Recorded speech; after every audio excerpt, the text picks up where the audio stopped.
I love dating stories, particularly bad dating stories. They're my favorite. And there's a difference. I want to make sure I communicate this. There's a difference between bad dating stories and traumatic dating stories. I don't want your trauma. I want the bad stuff.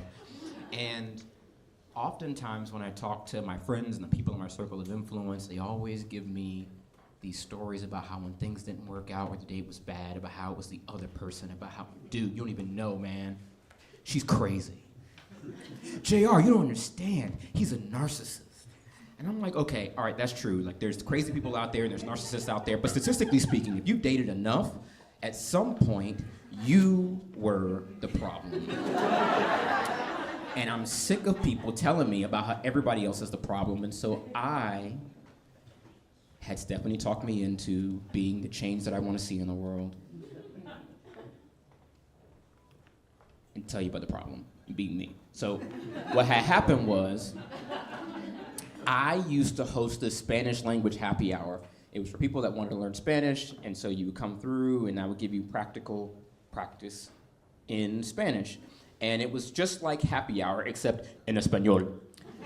And it was so much fun, and I ran this thing every month, all year long, for years.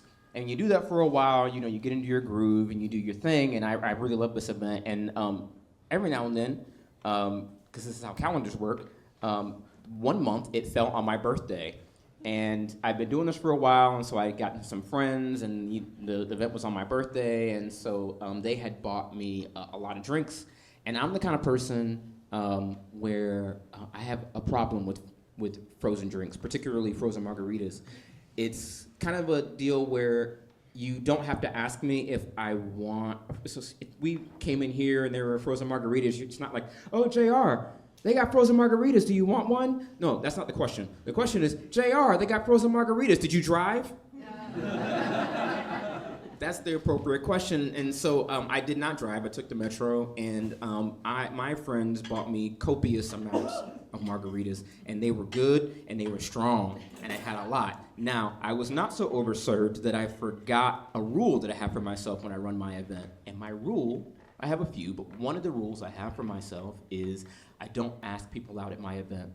I do not want my event to earn the reputation that is run by the skeezy guy who asks out every woman that comes into the bar. That's not gonna be my event. But it was my birthday. And the margaritas were strong, and frozen, and free. And if it's free, it's for me. And there was this girl there, and we were really hitting it off, and we were chatting it up, and she was like, hey, take my number. And I was like, I will take your number. And she said, put it in your phone. And I said, absolutely not. We're gonna do this old school. And so I grabbed the napkin off the bar, and pulled a pen out my jacket pocket, and I slid that pen and that napkin over to her. And she did, she wrote it. She wrote on the napkin. I was like, that's right. Put it in my jacket pocket. And I got home safe. I did not drive. And the next day, I text her, and we set up plans, and we go out. And then we go out again, and we go out again, we go out again. And one day, I'm just catching up with a buddy of mine, a friend of mine who I've known for a while, and he was at that happy hour. And he's asking me, after the small talk, and then you start getting into the real stuff. And he's like, oh, so that was that girl. You got her number at the happy hour.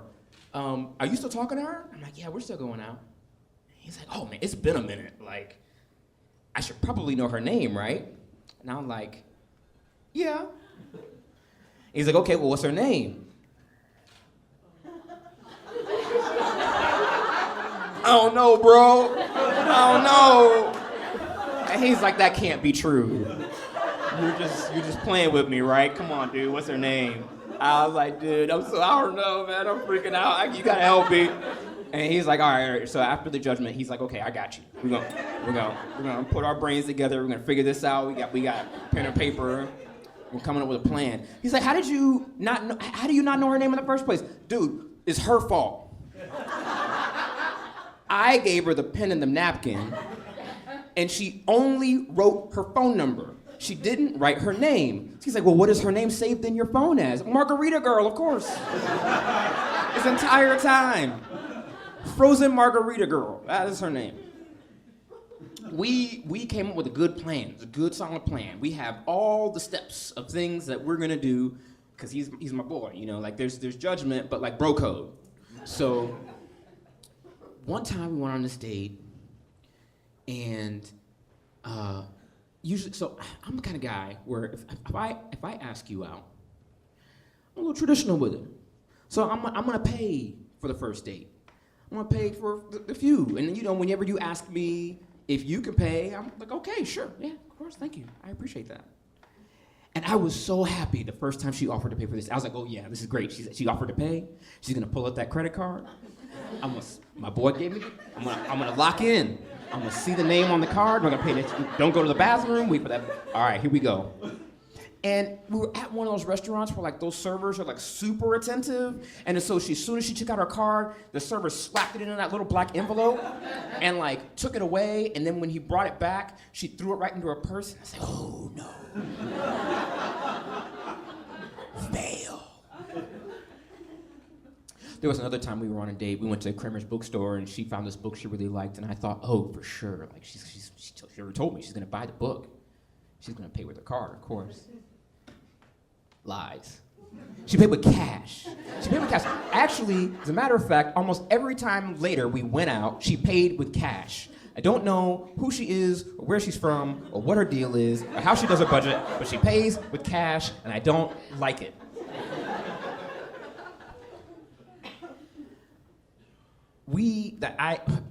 Scooby-Doo level hijinks went in trying to spot her name in different places. There was more than one occasion. It happened twice, actually.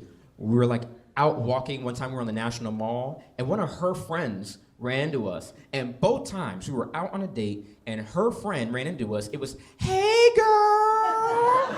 And came up and talked to us and gave her a hug and introduced me and then never said her name. Never. Now, y'all are looking at me, but I can see y'all too. And there's a couple of y'all. I see you're judging me.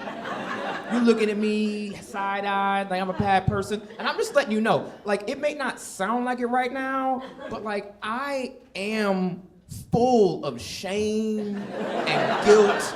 Present tense. Like, it was bad back then. It's still bad now. And I'm not saying I'm a good guy here. Ever since I graduated high school, I've been cosplaying an adult.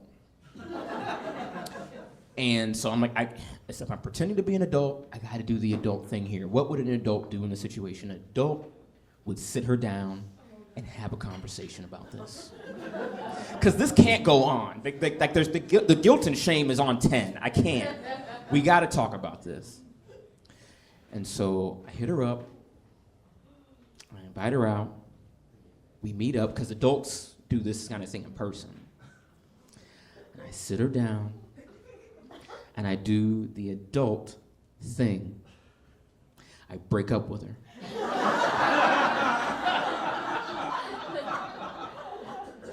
And I give her this, it's not you, it's me, and the things and what happened was, and the transportations, the iterations, and all the stuff.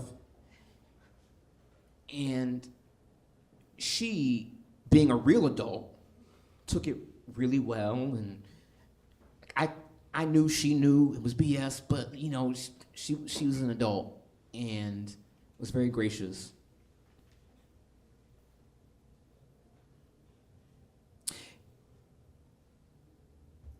I need you to know, this is very important,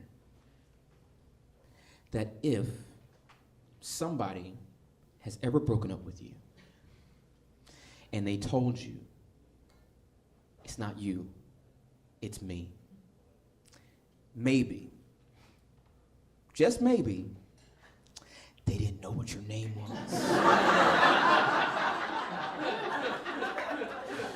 Thank you.